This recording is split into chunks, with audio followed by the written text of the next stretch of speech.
Hi, my name is Bob Ostrander. I've been involved in financial planning and business development for the last 50 some years. I thought I'd walk through the process by which I'm here today in front of you. The whole financial planning process um, began with me in 1968. But I found that as my clients aged and got into their 40s, more and more of them became interested in starting their own business.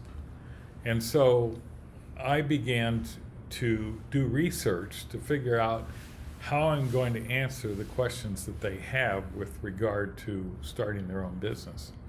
And I found that as I went to different experts in the areas of marketing or sales or accounting or operations or whatever aspect of business that was, I asked them this question: what are the questions you ask to identify somebody you can help?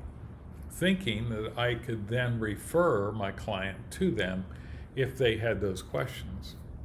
Well, over the years, I began to compile quite a lot of information regarding the questions. And of course, back then, the answers were far more important than the questions. But in this age that we live in now, what I found is that the answers to those questions can be found very easily and readily through Google or any number of resources that an individual may go. And through that process, they can begin to identify things that may in fact help their business. Well, in doing this, what we often addressed were things like the contingencies, things that could go wrong with respect to their business.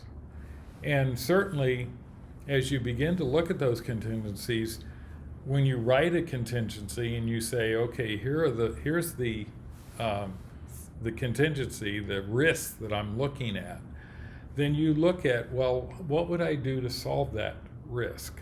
What would I do to identify ways in which I could take that risk and make it into something positive? So that became a necessary part of this process of developing a business plan. Of course, it would apply to ministry as well, if you're starting a ministry of some sort, but to begin to outline that process. The other thing that I discovered is that everybody has a different skill set.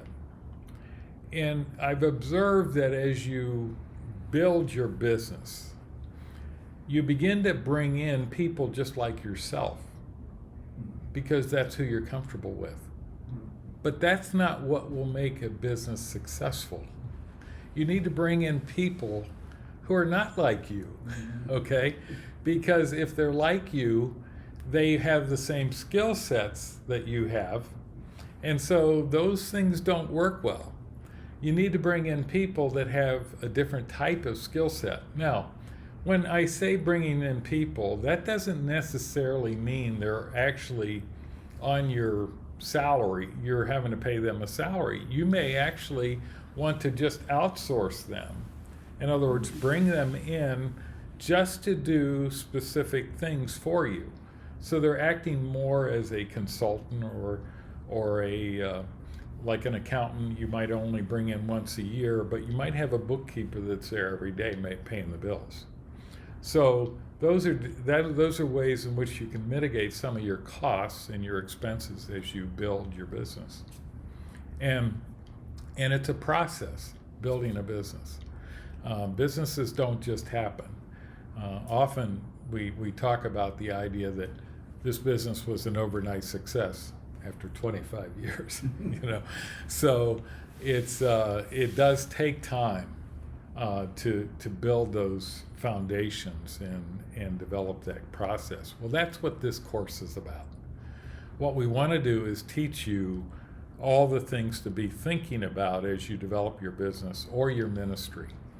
Now, what is the purpose of a business or a ministry? In my mind, the purpose is to create either resources for the kingdom, which you would do through a business, that you can use for the kingdom, that can enhance the kingdom, but it also gives your people, in other words, the employees that you're working with, it gives them a focus on the fact that we're not doing this for you personally, we're doing this for the kingdom.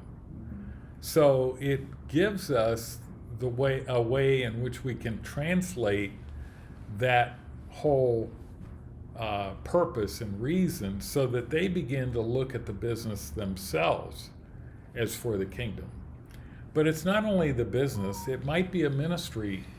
And again, as you bring in people that are helping you with that ministry, they begin to identify with it as a serving of the Lord, not necessarily a serving of you, the leader of that ministry. So all of these are things that we do to enhance a business, to enhance a ministry. And we begin to look at those processes, and that's what this course will involve. And that's why we will actually have different sessions where we'll be just teaching, but there'll be other sessions where we do one-on-one counseling, because in essence, we need to get to the root of what your business is and can be. And we have a rubric at the end of this process, which is a very detailed process of analyzing the plan itself to determine its viability, whether it's in fact going to be successful as we go through this process. And if you've answered all of the questions in the rubric properly, and we feel that these things are well thought of and well structured, we know we're going to have a successful business. Habakkuk 2:2 talks about writing down your vision and following through with that whole process. So these are things discussed in the scripture. Of course, plans fail for lack of counsel, but with many advisors they succeed. Another scripture. And so all of these are important aspects of what we will engage in as we go through this process. We're looking forward to seeing you, meeting with you, and engaging in this whole process of developing resources for the kingdom. Thank you for your time.